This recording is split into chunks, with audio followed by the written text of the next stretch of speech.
Live.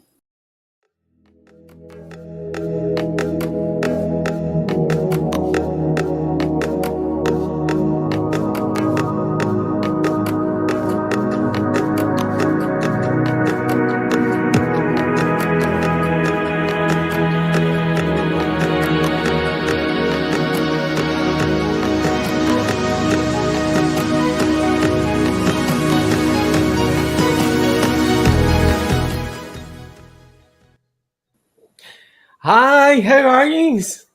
Good, how are you, Barry? Good. I'm good. Thank you very much for joining us. A very first live show. How exciting! Very. See that introduction? The viewers at home wouldn't have seen that, but that was pretty epic. That No, they countdown did was see got- it.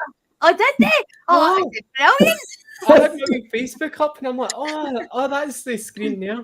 Yeah, even I was psyched. I was like, oh, this is going to be great. We did have some technical difficulties though, right? Barry, too many buttons. Jen couldn't get in the room. Yeah. Tom's like, oh, for Pete's sake, hurry up. Yeah. A tech. It's just a tech thing. I'm terrible at it. Like, that's where it's like, what link? This link? Oh, another link. This one? Oh, I don't know. Where are we going? It feels like forever since we recorded Bone Caveman. When did we record it again? Was it a year ago? I want to say yeah. Yeah. Because I wasn't pregnant at the time, and I've been pregnant and had a baby since. Wow. Yeah, somebody's been busy. Hence why I was having the tech issues. So for people that don't know, Stories from the Grey Hill is a brand new podcast from the Grey Hill. It features 12 brand new playwrights of brand new pieces of work, which was written for theatre, and we've created it into audio theatre, allowing you to listen to theatre when you want, where you want, whenever you want. And it's available on Spotify, Apple Podcasts, Patreon, or through our venue theatre partners, the Airgate Theatre in Ayr or the Theatre Royal in Dumfries. Now, every week we're dropping a brand new episode from a different playwright. And believe it or not, we're about to go into month 3, starting this week with Bridget Itzy. But since we are still in November, the whole November was with Phil Badra, and I'm here with the cast from Bone Caveman, Jen McDonald and Tom Davison. Guys, do you remember who you played in the production? Yeah, I played Rat. Yeah. And I played 2 characters. So I played Sal and then the taxi driver. Can I just say though, I don't know about you, Tom, but for me, that taxi driver voice is epic.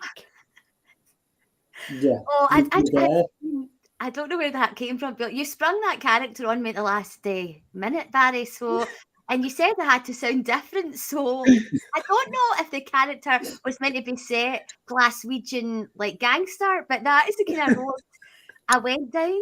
And unfortunately, we just had to go with it. So I'm sorry if I offended any taxi drivers out there, but I just had to go. I just had to go with it. Do we get another wee example of this taxi driver, Jane? No, I was actually talking about this character today because I hadn't played it to my dad yet. And I'm really annoyed, Barry, because my dad did a different version of the taxi driver, and he would have been better. So maybe I should have recorded that. And then I was trying to get him to say "Ink, Madame," because how many times did Jen have to record that? And then he got it first try, and I was like, right, "Come on, mate." I was like, "What's going on here?" So he did a much better.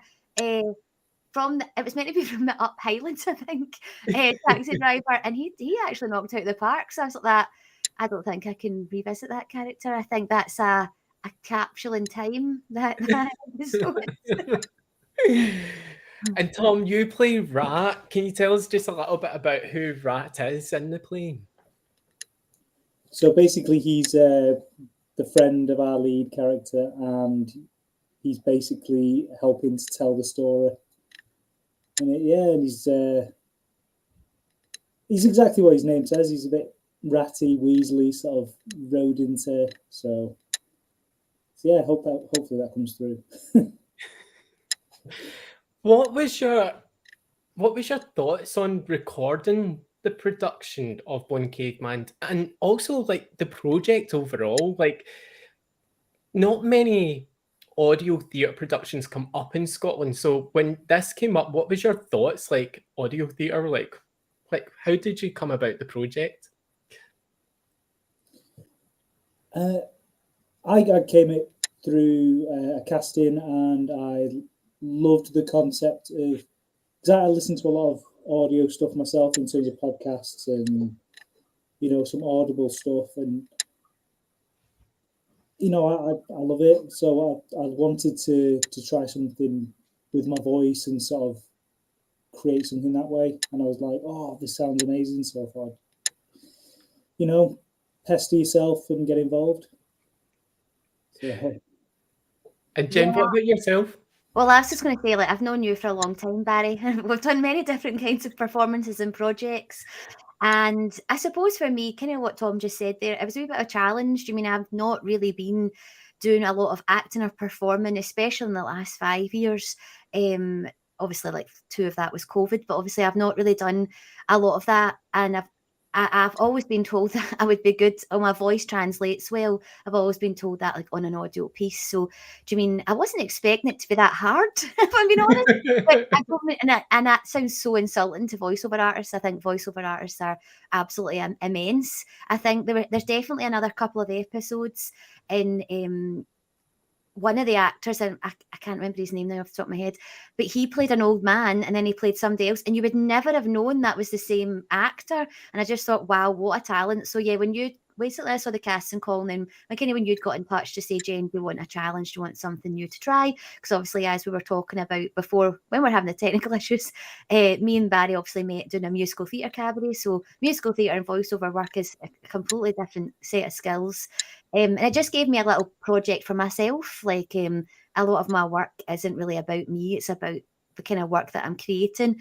And obviously having one young child in the house at the time, it was just a wee bit of something for me to try. I did really, really enjoy it. Like, as Tom said, it was a real challenge. I also thought it was like a real privilege to actually take these original stories and tell them in such a different way. I listen to a lot of podcasts, but I don't really listen to a lot of audiobooks or things like that. But when I've listened to the episodes, I actually think it just sounds phenomenal to me, like the quality of the actual episode. Because I was like, how's this all going to come together? Like, I wasn't like too sure how it was going to sound. But when I listened back to it, Barry, like, oh my God, it was brilliant. Like the sound effects, I just don't know what I was expecting, but it was just really, really great. I think it's like me thinking back as well. Our recording schedule was ridiculous. Now that I think about it, it was like every Sunday for how many weeks, and then it was Barry just going, "I need you to play this one, and I need you to try that one. That's not the voice." I mean, things have completely changed from when we first started it. And originally, it was meant to go live in 2022 for the Year of Stories, but then when I started talking to other theatres and they wanted a retail store from the Grey Hill, I was like, actually, it's better if we hold off and put it on their store and connect with other theatres as well. So it kind of just makes sense. And I think that's what's really great, because if people go to the Gaiety website or the Dumfries Royal website, you can either download the audio play on its own, or you can take out the subscription, which gives you the full access of all the content, or just the one that you want, which is really phenomenal. Yeah. I think there's a lot of choice, like especially like Bone Caveman. Like, if you love like a crime drama, like, I've been watching Shetland, and I've never ever watched the program Shetland, and I've went back and watched it. And when I'm watching Shetland, I'm like, Bone Caveman gives me the same vibe, but in an audio play. Like the way that, I think it was Dale, wasn't it, that was like the detective character. Like, his voice alone just sells the episode. Like, it's so amazing to listen to. It's got a great tone to it. He's really clear at kind of that kind of film noir narrating, the detective kind of character. And do you mean, I just, it reminds me of that kind of program. So if you like a crime drama, like you've got Bone Caveman, but if you like historical myths or whatever, you could go Wolf of Badenoch. Like, there's lots of different like choices on there, and it's quite good that, as you said, you can either do the full subscription to get the full content, or you can do per episode, because obviously, like, if you know somebody in certain episodes, you might only want to listen to certain episodes just to listen to them. But if you love like audio stories and all that, then you're probably best just getting the subscription to get them all. And Tom, what about yourself? What was some of your memorable moments of Bone Caveman and the project as a whole? I think it was mainly, so you read the script and then you know what's going to happen, and then when you hear it live, it's sort of like it's even more shocking to hear it. I think that, I don't know if you heard me, but I actually was like on a couple of things, or like audible gasps, and I'm like, oh no, I've not ruined the record. Oh my god! But yeah, that was one of the things I still remember, because I was very, very nervous about that. Yeah. I'm trying to think, did we record this during lockdown or something? No, it wasn't during lockdown. But I do remember it like it wasn't stressful. That's not the right word. It was like a bit of just a bit of creative pressure, because obviously you're turning up to the reading, and Jimmy, some of the scripts, like I'm sure Barry, you'll know from editing them, were quite lengthy and quite a lot of chunky paragraphs to speak, and a lot of them, especially in Bone Caveman, there were so many weird words and so many weird like inflections, and just the way that it had been written. And we kept having retake certain like words, especially if they were like dialect to like. What was that word again, Jen? Madame. It was the name of the hotel. And then it was like, who wants to get dropped off at Garve? That was like the station. I still said it wrong. We got the boys. We got the boys. But I think, yeah, it was just a bit of pressure. Like it felt like you were in a room with everybody, but you weren't. We're all obviously doing it remotely and trying to get the microphones to work. What was that like? But eventually, like, we get there, and it's amazing to hear it being put together, considering it was all recorded probably in different different microphones, different stuff, and to make it all sound like it happened in a studio, I think it's testament to you and your team, Barry, if I'm being frank. Yeah. Thank you. No, there's been many different sound engineers on the projects, and we all had their own number. I think there's 22 audio theatre productions in total for the whole year. And it's just been back to back to back. One got re-edited, and I have to listen to that one tonight. And then we're doing another 3, hopefully, before the end of this month. Wow. But it's just been mental. Like, when I first started this, I never thought I would go into like podcasting. I just thought, oh, I'll do audiobooks. Like, and obviously I've done audiobooks, and then this year doing an actual live recording in a theatre audiobook, completely different again. Yeah. But I think what's really great about working in the podcast space is that between this podcast and then the Insights podcast is actually going to radio stations across Scotland, and every week they get to listen to the first episode for free. I'm pretty sure some people are sick of hearing the first episode, but at least you get to hear it. Yeah, definitely. I think I didn't know as well, like now when I seen the Inside podcast and you can put songs to splice up the speaking. Like I didn't know, I've never listened to a podcast in that way. And I was like, oh, this is so cool. And then one of the songs you had on that episode, you had new musical theatre songs on it. Like I was like, saved to my favourites. And that's like, I would never have found that if I hadn't listened to that chunk. I mean, my time is very... My time I can listen to things in peace is very limited just now. So I listen to things in chunks, and the fact that that was in a chunk, I was like, oh, I can listen to this while I've got peace. So I didn't know you could do that with podcasts. So, and as you said, I think as well, it gives you a chance to reach people who they might not go to the theatre, but they would maybe listen to like an audio piece. So it just means that you're widening people's horizons when it comes to like theatre, really challenging what is that, what is a play. It's kind of challenging that a wee bit. Tom, what do you think about this aspect of theatre being an audio format and you can listen to it whenever you want rather than when a show comes up to your local venue? I don't know about other people, but I find it more immersive because I don't know about yourselves, but sometimes when I'm watching a stage show, I can, my phone vibrates in my pocket or something like that. It's a bit distracting. Whereas with this, it's just, I'm there in my mind with it consistently all the way through. I set my phone to do not disturb, ignore my wife and then just listen to it. Your poor wife. People have said that so many times.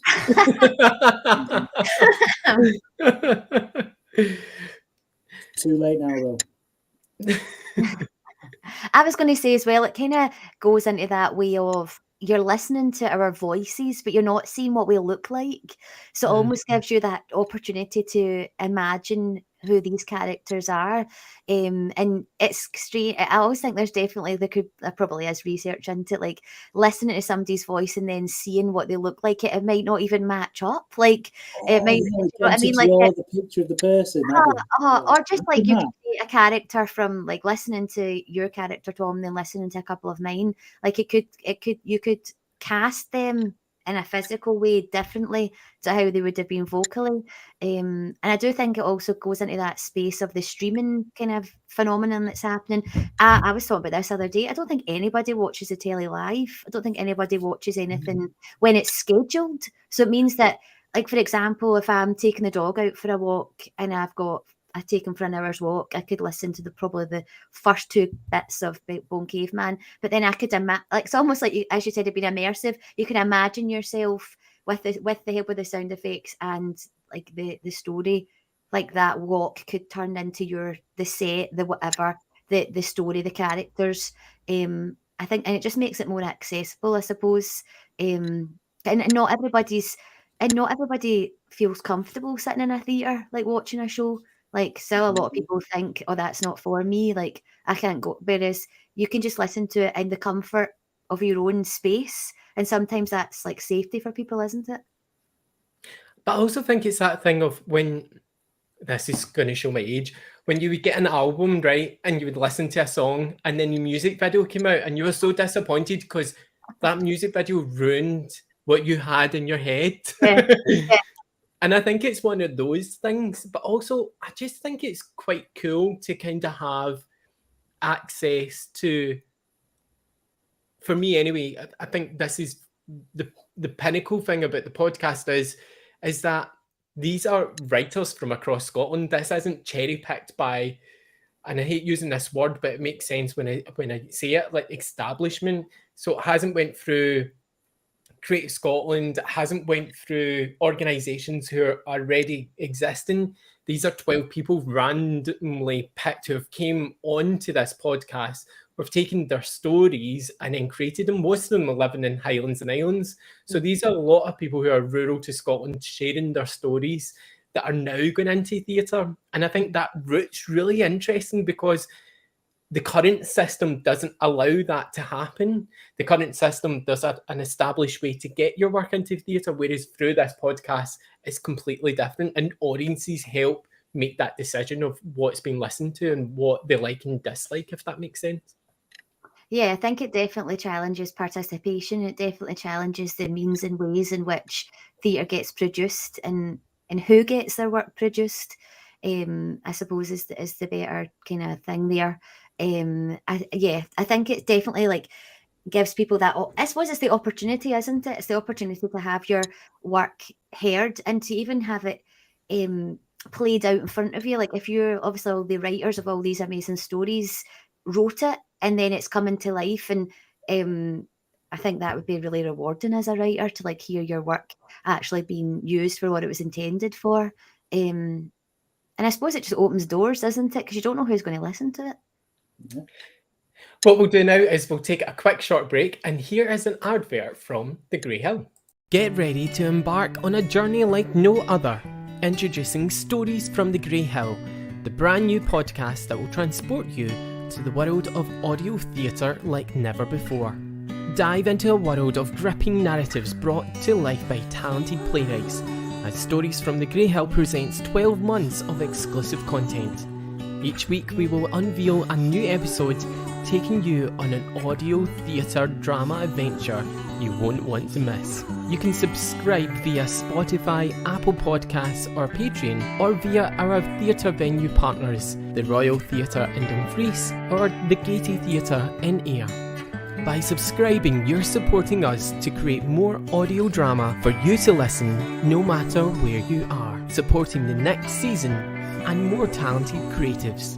For more information, visit www.thegreyhill.com/stories and find out more about all the artists taking part.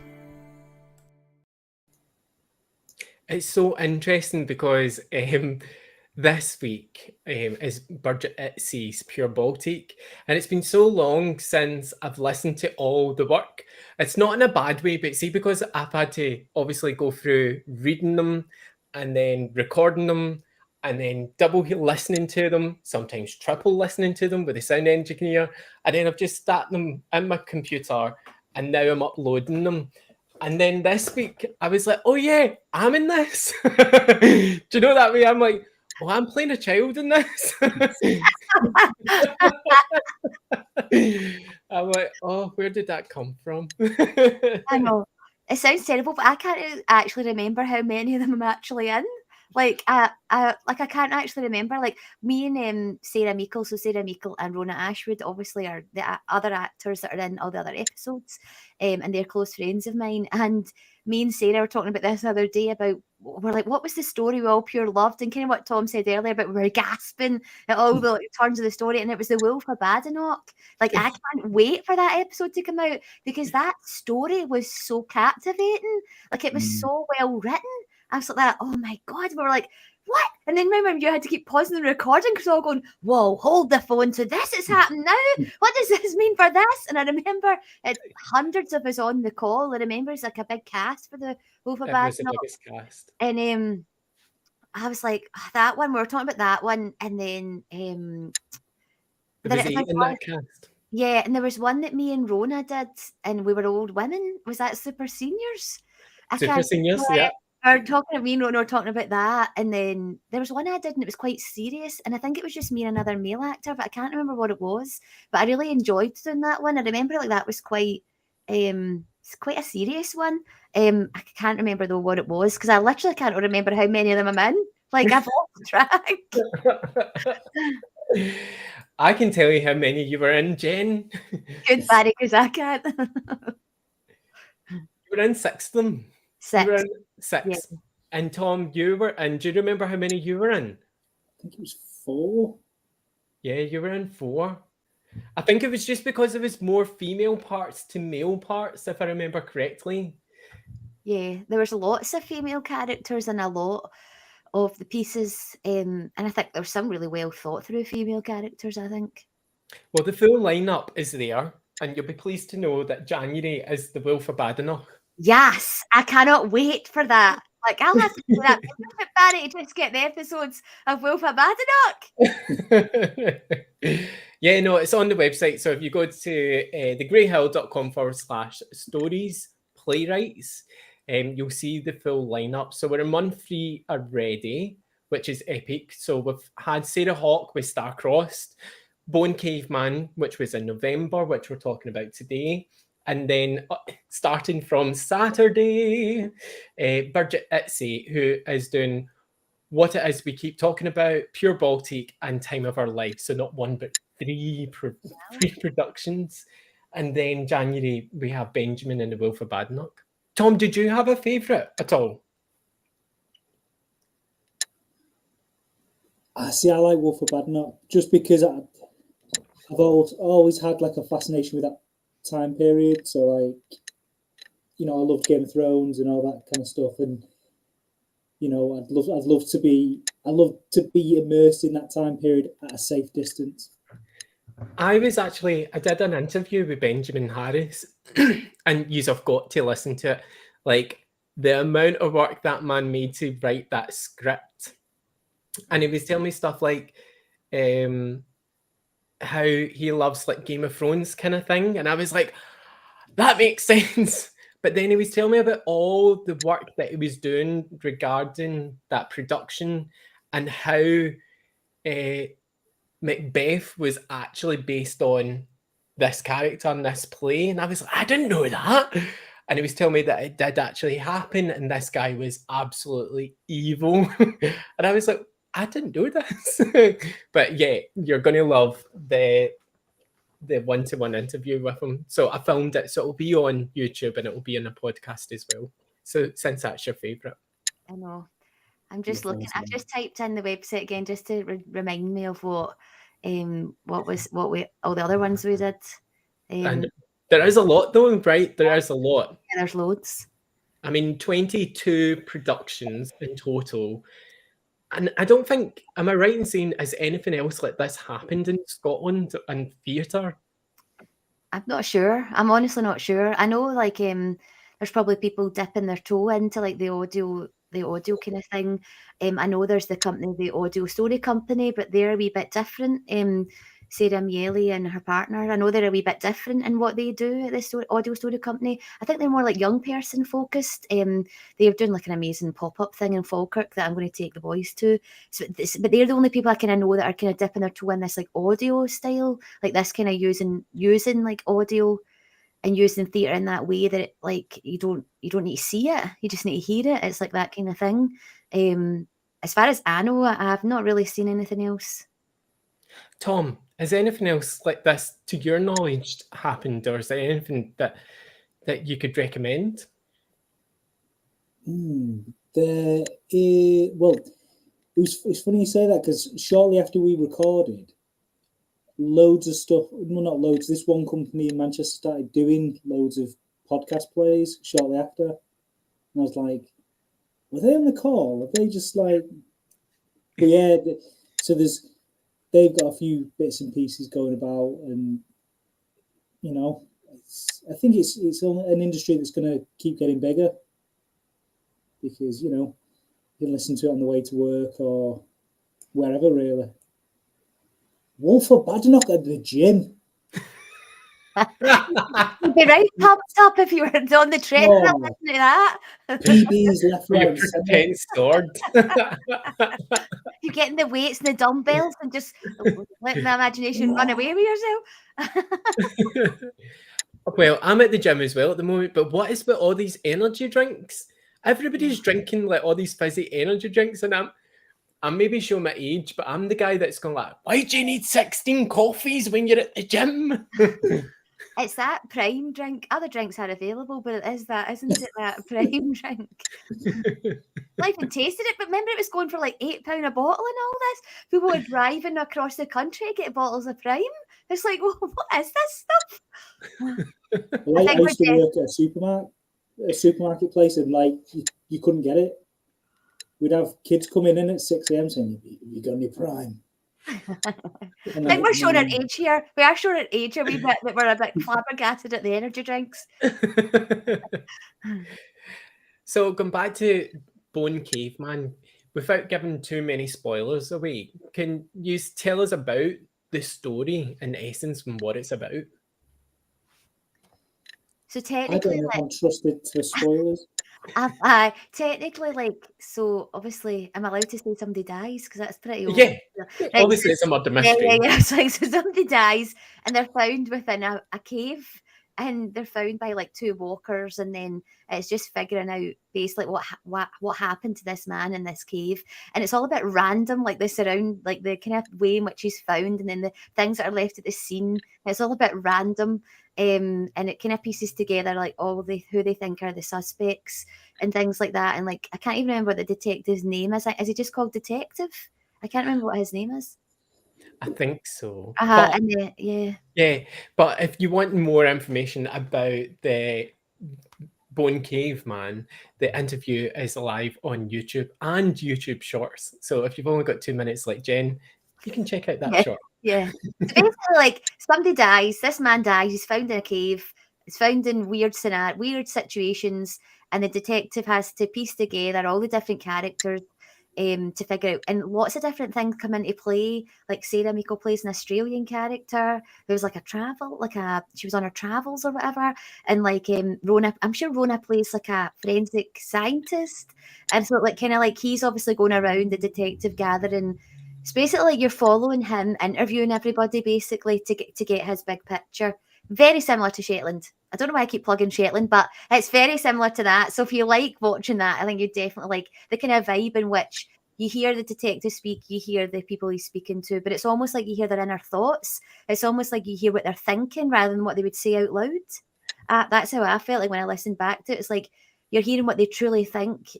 It's not like what they would say to him necessarily, but it's kind of what they think about the situation and like about the guy who goes missing basically, and then they find him in the cave. So yeah, it's a bit of mystery. I quite like when I was listening to it again, I'd forgot parts of it, and I was like, "Oh, aye, that bit happens. Oh, aye, and that bit."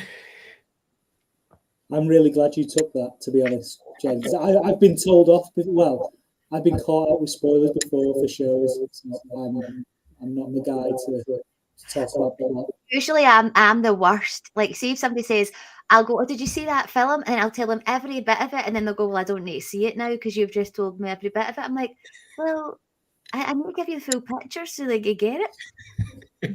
So you know if you like it. Yeah, like it might not be. I'm saving you like 2 hours. I'm just telling you 2 minutes. Like, Efficient. yeah. We'll be back right after this short break. Get ready to embark on a journey like no other.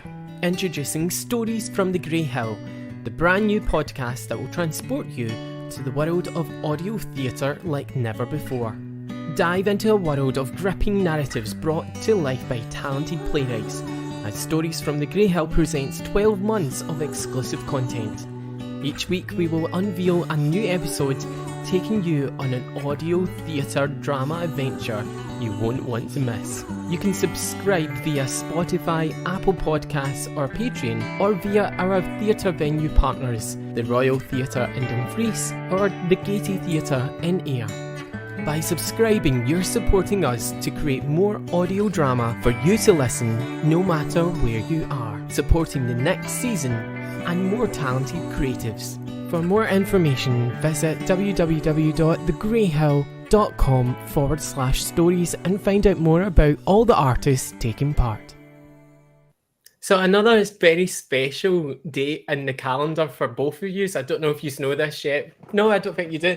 The 16th of December and the 23rd of December, you are back on the podcast. You are actually in both productions of Time of Our Lives. Oh, yeah. So that's going to be the next one that people are going to hear both of you in. So I'm super excited that people are going to get to listen to some more Tom and Jen live in the podcast space. It's about time. Me and Jen were finally given the platform to spread our wings. Yeah, you know, yeah. Give them the chance to just share our spread the talent. wings in people's ears, let them hear the wings. So since Bone Caveman, what have you both been up to? Can you tell us any little bits of what you've been up to? Jen, do you want to go first? Well, I had a baby since we did Bone Caveman. So I'm trying to think when we did Bone Caveman. So obviously, like I was focusing after doing Bone Caveman on directing and producing productions for Creative Spark Theatre Arts. So I was leading a lot of community projects, and we did what was the production we did again? I can't remember off the top of my head. Zombie Prom Atomic Edition. So we produced that and directed that and put that into the Cumbernauld Theatre for the first time. And then obviously I, in the summer, had my second son. So I've really kind of been in mummy mode since the summertime. I've not really done anything like acting wise since doing the Stories podcast. I've just been more in my facilitator, community director role more. So that's really all I've been doing, really. Tom, what about yourself? Shortly after I was sent a script for a World War I short film. A director that I'd worked with before came and said, "Oh yeah, I'm writing this. What do you think?" And then made that in the April after. Then I went and did a few projects, and this year I've made my own short film about Alzheimer's and dementia and stuff. Amazing. So, Is it online? Can we get to see that at some point? At some point, yeah. It's currently on its festival run at the minute. We are doing a premiere to help raise funds for the Alzheimer's Society, and that's on the 15th of December in Salford. So yeah, it was a personal thing to me. My granddad passed away from it, and my nan is currently living with it. So yeah, it was just something personal that I wanted to help me cope with the stress of it, to be honest. But yeah. And if people are interested, where can we get more information on it? So currently it's on IMDb currently, for if you wanted just to look at the story. If you wanted to follow me on Instagram, tdavidson92, I'll be posting all over there if people want to come and check that out and, donate, because, I'd like to make Alzheimer's a thing of the past, so yeah, that's what I've been up to currently. That's a really cool that you've both been up to lots of different things after Bone Caveman. What was your fondest memory of recording for Stories from the Grey Hill? Do you have any memorable moments that you'll never ever forget? Probably not being able to pronounce half the script, and probably the amount of times, Barry, you're like, no again, this is different again. It's not deep enough. It's not childlike enough. No, Jen, no. No, I just thought, I thought it was really fun. I can't really think of a particular memory. I bet you there's loads. I bet there's loads of outtakes, Barry. I bet you heard loads of stuff like that. I just thought it was really fun. The amount of times that we all struggled to pronounce things. I think that's my fondest thing. Especially, I think some of the scripts were written in Scots. Some of them were written in dialects. And then you're really concentrating. I think what the one thing was is when you weren't doing your part and you were watching the person speaking, the concentration in their face was immense. I was like, oh my gosh, you were scared to do anything because they were really concentrating, especially if you had big sections of dialogue that you obviously wanted to get right in a one arm, because you don't want to really kind of break up your intentions and your thoughts as the character. But yeah, just probably the amount of times we mispronounced things and struggled to read things, and then just hearing Barry going, no, again, go back to that line again. How many times? I think if we had £1 for every time you said that, we would be millionaires. Tom, what about yourself? For me, it was the pleasant intensity of the projects. So like Jen said, you'd be watching the other people do it and you'd be like, oh, it's my line now. Do you know what I mean? You'd just be so engaged with what's happening that you get lost in it. Yeah. And I remember we started recording when it was just in the dusk, and then I'd look up and it'd be dark and we'd be finished. And I just think, because you were so engaged with it, it was just, yeah, everything else stopped around me. Yeah. I definitely think the talent, the actors that were on it, I was in outstanding. awe of how I'm really annoyed I can't remember that actor's name. He was amazing, and it'll come to me a bit when we come off of this. But the amount of voices he could do was incredible. I was like that, and you wouldn't have known it was the same actor. I think it's Michael you're talking about. And it was in The Wolf of Badenoch where he had to play. Basically, remember he did that scene where it's basically him and him. He's been a young man and he's been an older man. Oh, yeah. Him. And he literally did it in one take, I think. It just went from, and he could just snap between, oh my God, he was incredible. If it is, it's Michael Lawsong. If it is, but I need to go back and listen to it, but I think it is Michael. It was incredible. And then obviously just being in the room with there's actually some established actors in there. PC Karen, I can't remember her name. Karen Barfy, yeah. Yeah, I was shell shocked when I said episodes with her. I was like, right, don't get this wrong, Jen, because she's a real actor. I was like, don't get this wrong. But really, I was like, it was amazing to have so much talent there. And kind of what you said, Tom, there was a nice vibe on the call. Everybody had each other's back and you weren't embarrassed to make a mistake. Because obviously we didn't have a lot of time to record them. We didn't have a lot of time to Do you know what I mean? We did it on a very tight time scale. I also think it's one of those things where the environment and the right people came together. Yeah. It felt very much like stage to page. Like it felt very of its time, but digital. It Yeah. felt almost as if, like, normally we would go to a theatre, try and grab people to come and see it. Yeah. But this way we were creating it for ourselves, and now we get to share stories. So I always see this as a new way, but an inclusive way that anybody could take part, and hopefully we can continue this. Part of the thing about the podcast and when people subscribe and support it is that any money that's raised through the podcast goes back in to get reinvested into season number 2, not part 2, season 2, so that we can continue to tell even more stories, which I think is really important, that we can now work digitally and allow audiences to tell us what they want from us as creatives and what stories they would like to hear more of.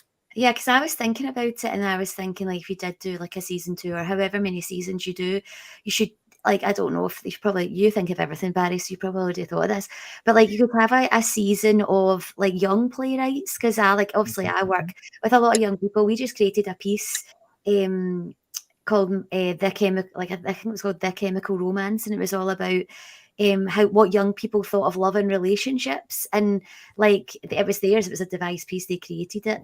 I just shaped it. But I was like, imagine if you could find, because some people, like a lot of people in my youth company, they want to be performers, and that's what they want to be. And then some people want to be writers. Like I was in St Ninians High School in Kirkintilloch last week doing part of their careers fair, and quite a lot of young people were coming up to me saying they wanted to be filmmakers, documentarians, like making documentaries. They wanted to use what they're passionate about to make a difference and to shape policies, to shape their future, because obviously a lot of them are really concerned about certain things. And I thought, like, I wonder if there's a way like you could tap into that, like, and give the opportunity to be for young writers, young actors. I don't know if there'd be like a lot of loopholes probably you'd need to jump through for that, but I just think like that would be another thing that you could do to, like, because then you're winding an audience for like letting young, and obviously like kind of what Tom said there about making his film about an issue that affected him personally. It's like using your talents and how you know how to communicate to almost ease how you feel, to communicate how you feel, and to kind of ease that like trauma I'm assuming that Tom probably has went through with what's happened. And it's like giving like young people that outlet, because I'm assuming, Tom, you loved making that short film, yet it's really hard for you to make, but I'm assuming it gave you some kind of relief. Yeah, it was very cathartic. It's just, so basically we did a one shot, so it was like no cuts, following all the action, and it's because you have to hide out of the way and things like that, but it's hard not to be like joke to watch and things like that, but to see the characters bring the work I've written to life is just, it's next level stuff. It's different gravy. It's so nice, and it's like, it was nice to get a taste of what the writers with these projects felt like when we were doing it. So what is on next for both of you in December? Have you got any plans, or are you just trying to get through this hectic month? I think for me, it's just getting through the hectic month. Like, I'm not really back at work yet, so I'll be going back to work in January. I'll be spending December sorting my diary. This is the Creative Spark office that I'm in right now, and I've hardly been here. Like, my team use it, so I'm like, I need to. So I'll just be doing December, doing like boring work things, but amazing family things. So my diary is actually quite chocker full of like Christmas things, like loads of Christmas things. Nothing acting related, I'm afraid, but well, I'm going to see quite a few pantos, and I'm What ones are you going to see? I'm going to see. I'll give a wee shout out for them. The Runway Theatre Company's Panto Cinderella. It's happening in Paisley. It's their first pantomime since COVID, so it's quite a big deal. And my cousin Megan is playing I think it's like the Queen kind of character, and it's like so we're going to see that, and that runs from, I think it's mid-December. I think it's like a week in mid-December. They still have tickets, not very many, but they still have tickets. And then for all your younger viewers out there, we're going to see Bluey. We're going to see Bluey at the Hydro, I think he's playing. So we're going to see Bluey. I'm actually quite buzzing about this. So we're going to see that. I think that's it for the theatre kind of things. But There is another pantomime in South Lanarkshire. One of my colleagues is in it, Steve Lauder Russell and Maddie Grieve are in it. I don't know what it's called, but we saw the pantomime last year that we're in, and it was, oh my God, it was so good. So if you're out in Hamilton, you want to go to Hamilton Townhouse for a night out, that one's there. I don't know what pantomime it is. It might be Jack and the Beanstalk, but I'm not sure. But yeah, so I'm going to try and see that as well, just because he's an amazing dame. He's just so funny. Tom, what about yourself? I've got the premiere for the film's called Pink Carnations and Purple Hyacinths. That's on the 15th of December in Salford. And then I've got I did my first TV gig last month, recorded that. Tell us more. I'm doing 2 scenes in Emmerdale, which is aired on the 18th of December. Tom, can you tell us anything about the character or anything? Or is it tight-lipped? Tight-lipped? He is very much... He delivers to the Woolpack, and yeah, he's not the charming guy he thinks he is. Oh. Now, I haven't seen Emmerdale, but my dad tells me all about it. There seems to be a murder every week. Pretty much, yeah. That's a lot of crime in that little village. It's like Midsummer Murders, isn't it? It's like, oh, how is there still a population? I know. Like, who are all these people, and why and how are they still alive? Mate, that's amazing. Congrats on ITV. Yeah, I still have to keep pinching myself to know that it actually happened, to be honest. But yeah, I'm very fortunate, and I'm looking forward to getting trolled, to be honest.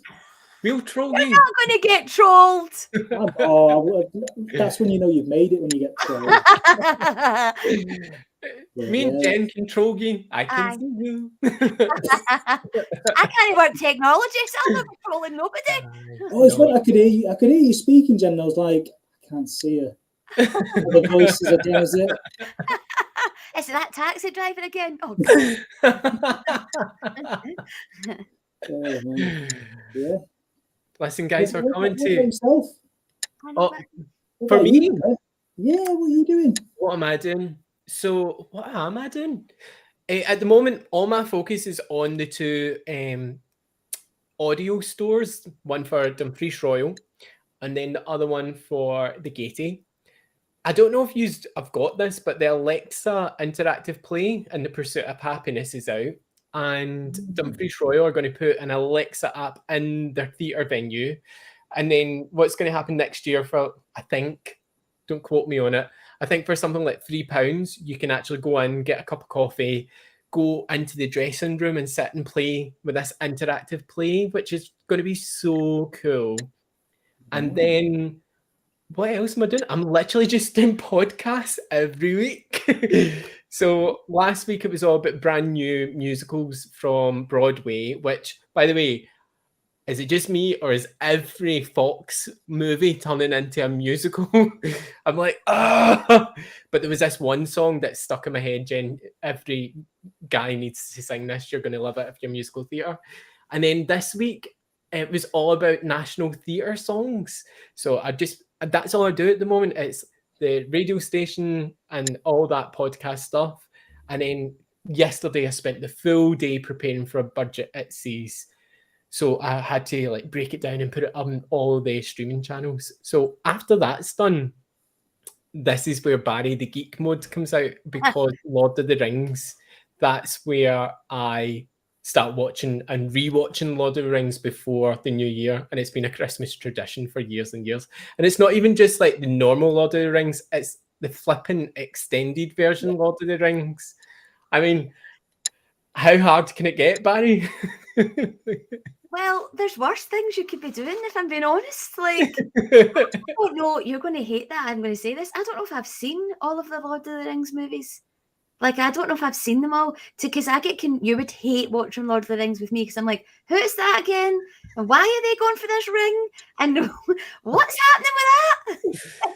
Jen, keep up with the story. It's like if I have to watch Harry Potter, oh man, I'm like, right, he's in what house and what does this mean? It's like, oh my God, Jen, get a grip.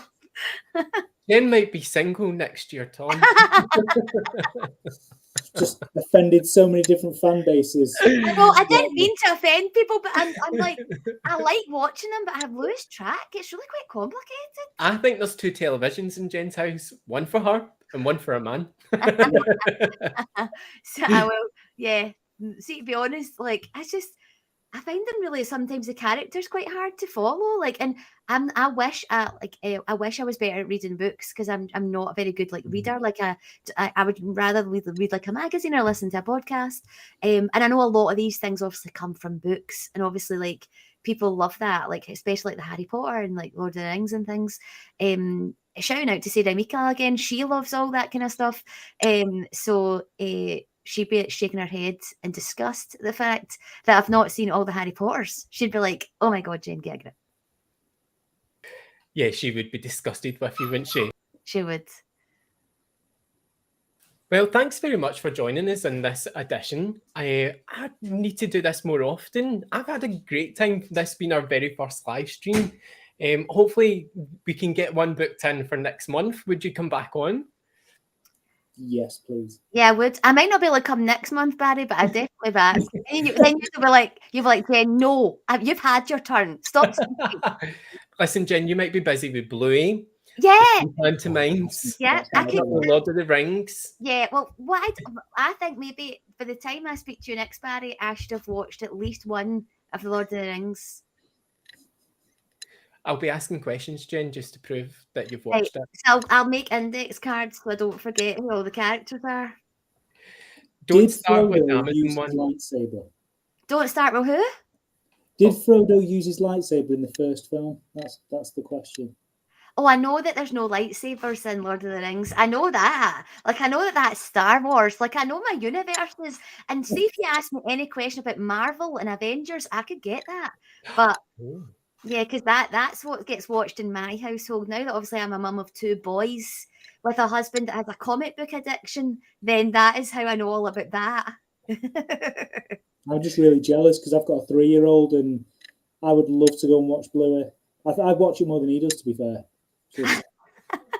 It's really good viewing though. It's like intense. Now the episode where Bingo has that dream and it's all about the world one, I cry every time in that episode. It's the one with Joe with the building the porch swing. Yeah. That's the one that gets me every time. Yeah, it's just such a lovely look at parenthood. And it challenges Barry's, you're laughing. Oh my goodness. It's so funny. I'm crying, Daddy. I've never even seen Bluey. What streaming channel is this thing on? Disney Plus. Disney Plus. You can get it on iPlayer because I think it came here. Because it came here on CBBC, I think originally, and then it's Australian, so it's like an Australian cartoon. But my God, it's just so good. Like the characters are, considering it's a kids program, and episodes are about 8-9 minutes long, but it just is so. I don't know how to describe it. Also, like I think it's good that Bluey is a girl, but she's blue, so like challenges like the whole thing about that, and like the dad's the stay-at-home dad, and the mum works, so it challenges like children and young people to go that like new normals and things like that. Like it really is. It's quite forward thinking, and it is amazing to watch. Like there's whole TikTok videos and theories about Bluey. Like adults are obsessed with Bluey. Yep, and I'm with 2 of them right now. Listen, guys, thanks very much for joining me tonight. I really appreciate you taking time out of your busy schedule, and Jen for going to your office to do this call. Tom for fitting me in. I really appreciate it. And let's catch up for the next one. And thank you very much for watching us. If you are watching us, all you have to do is scan that QR code in the top right-hand corner, and that will take you right to our website where you can sign up via the different platforms to watch or listen to stories from the Grey Hill podcast. Also, if you're on Spotify, Ben was just talking about the musical theatre podcast that I do every week. So it's a brand new episode every week, and it's called Insights, a Podcast with Barry Robertson. That's me. And other than that, we will see you for another live stream episode sometime in December. Thanks very much. Get ready to embark on a journey like no other. Introducing Stories from the Grey Hill, the brand new podcast that will transport you to the world of audio theatre like never before. Dive into a world of gripping narratives brought to life by talented playwrights, as Stories from the Grey Hill presents 12 months of exclusive content. Each week we will unveil a new episode, taking you on an audio theatre drama adventure you won't want to miss. You can subscribe via Spotify, Apple Podcasts or Patreon, or via our theatre venue partners, the Royal Theatre in Dumfries or the Gaiety Theatre in Ayr. By subscribing, you're supporting us to create more audio drama for you to listen no matter where you are, supporting the next season and more talented creatives. For more information, visit www.thegreyhill.com/stories and find out more about all the artists taking part.